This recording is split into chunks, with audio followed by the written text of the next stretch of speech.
Now to the political grassroots of Karnataka.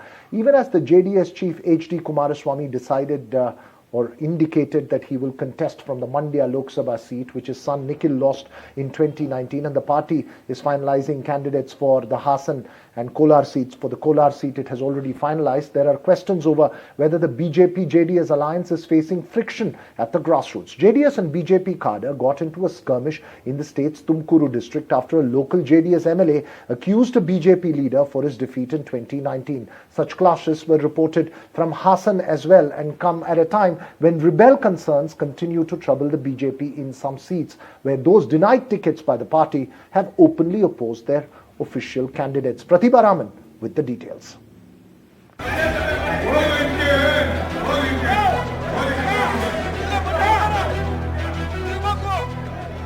This is the ruckus witnessed at the Tumkur Lok Sabha constituency in Karnataka. BJP and JDS workers gathered to campaign for their alliance candidate V.S. Somanna. But an exchange triggered by past differences between two local leaders soon went out of control. The flashpoint was when a JDS MLA accused a local BJP leader for his defeat in 2019. Such scenes were witnessed in Hassan too, leaving senior BJP and JDS leaders worried about coordination at the grassroots. Tumkur में देखा कार्यकर्ता छोटा मोटा होता रहता है, मास party होने के नाते, मास सपोर्टर्स रहने के नाते छोटा और मोटा ऐसा होता रहता है. जीतने का मुश्किल नहीं है. हम तुमकुर में भी जीतेंगे, मोंडिया में भी जनता दल जीतेगा. हम उसको मदद करेंगे, वो लोग हमको मदद करेंगे. During the Lok Sabha election in 2019, the Congress and the JDS forged an alliance, but it could not be translated into votes. It is difficult to unite the workers in an electoral alliance, especially when it is new and fresh. There will be a lot of here and there differences, so which we will have to look out for, because it's a new alliance and the alliance has just happened. So we have conducting the meeting between the two party Karyakartas, and as of now things are looking good, things are looking strong between the Karyakartas, both the party Karyakartas. We'll keep it like that. The BJP has its own worries too, tackling dissent within the party. After K.S. Ishwarappa and Sadananda Gowda, Karnataka MLA S.R. Vishwanath, who is vying for a Lok Sabha ticket for his son, is against Dr. Sudhakar's candidacy at Chikkabalapur and has publicly protested. Senior leaders of both the BJP as well as the JDS may have joined hands, but this will result in victory only when workers of both the parties meet eye to eye. Both of them have been fighting against each other for 2 decades now, and this time here is a battle where the warring parties are on the same side. With camera person Pratibha Raman in Bengaluru for NDTV. So is there a challenge at the grassroots? Especially remember, transferring of votes from the JDS to the BJP is considered a crucial challenge. Joining me now are two people who understand Karnataka better than anyone else, noted cephalogist Sandeep Shastri as well as Professor Chandan Gowda, who tracked both the BJP and the JDS closely. First to you, Chandan Gowda. There are seats where the JDS was in contention. For instance, a seat like Tumkur, especially in the old Mysore region, where the JDS was in contention, which it has given up to the BJP in this alliance. Is it going to be A, difficult for the BJP to get the JDS to transfer its vote to it? And B, are there factions within the JDS which the Congress could galvanize upon? Veera, this question referred to Hassan as well, where the MLA, the previous MLA was the BJP MLA. So it's going to be difficult wherever both parties are strong. And even if there isn't an open display of discontent like you saw just now, we should presume that when two parties that are strong and have fought each other before, the grassroots coalition is always going to be friction-ridden.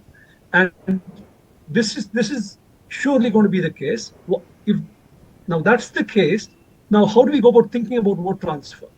If you can safely put some average numbers, you could think 50% of the party faithfuls will follow the party diktat and work for whoever the candidate is of the coalition. In the remaining 50, I would think a quarter of them would be unhappy about going over and may just remain inactive, not do very much. They may vote finally for whoever, but they may not campaign hard. And a quarter of the support base may actually cross over to the other party, and that's because of the other question you raised. The Congress may want to woo them, etc. So it's going to be like this wherever the coalition partners are equally strong.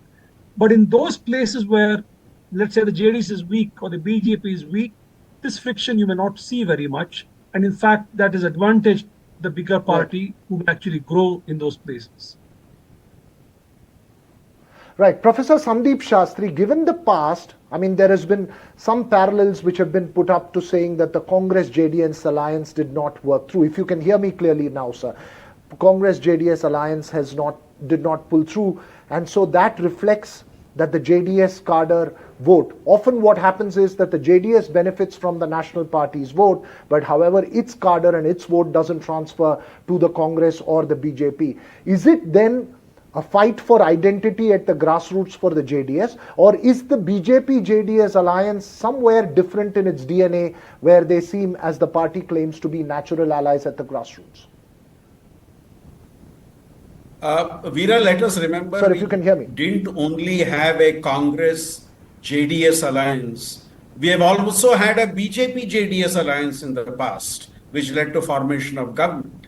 I think the challenge here is this. You have a leaders alliance. That leaders alliance has not translating itself into a cadre level alliance. And that is understandable. Because for years, at the ground level, the cadres have been opposing each other in elections and politics.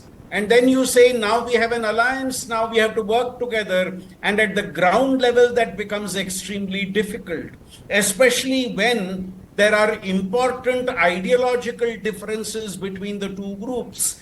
The leaders may agree for their own political reasons, but how do you expect those on the ground to give up their differences which have been there for long? Remember also, Veera, this is the old Mysore region, which is the base of the Janata Dal, where except the 3 seats, in all the other seats, there are going to be BJP candidates. And the BJP would be hoping that the Janata Dal vote would come to them. So the vote transfer is another crucial issue. 1, vote transfer. 2, cadre level unity. I think these are the 2 areas where the BJP and JDS are struggling. Remember also, Veera, that these are leaders who have contested against each other in previous elections from a constituency. And now you are asking them to work together. So these are typical challenges you face when such alliances are struck at the leadership level. I'm really out of time, but I want to quickly address that question of ideological confrontation as well that you raised, along with another point, Professor Sandeep Shastri, first to you very quickly. Given that the BJP was able to beat the Congress-JDS together last time with an overwhelming mandate in its favor, how much of the JDS vote does it need this time, A, very quickly, and B, that ideological confrontation, how is that going to play at the grassroots? Was that question for me, Veera? Professor Shastri.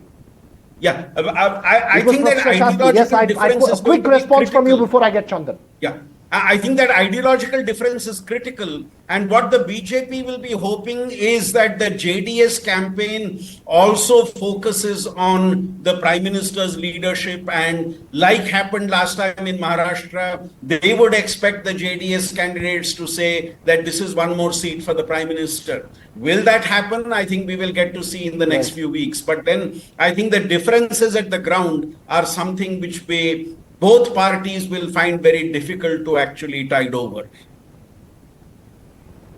Right. Quickly, Chandan Gowda, do you see the faction war within the JDS potentially, if there is one, play out more openly in this election?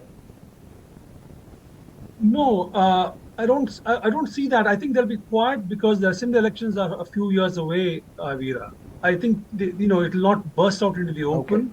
Okay. It would have if the assembly elections was close by, but I think the quiet subversions will happen. Those who are unhappy about the alliance will not really work for the elections this time, and then even try to see if their future lies elsewhere. But it's an extremely crucial election to see how the grassroots realignments happen. Because some JDS people may go over to the other side, work for them, knowing full well they'll come back to the home base. But there'll be a section who will go there and not mind staying on there. Now, that's the most dangerous thing as far as the JDS's future is concerned. Right, remember, it's a fight for identity for the JDS at that grassroots level. Thanks very much, Chandan Gowda and Sandeep Shastri, for joining us.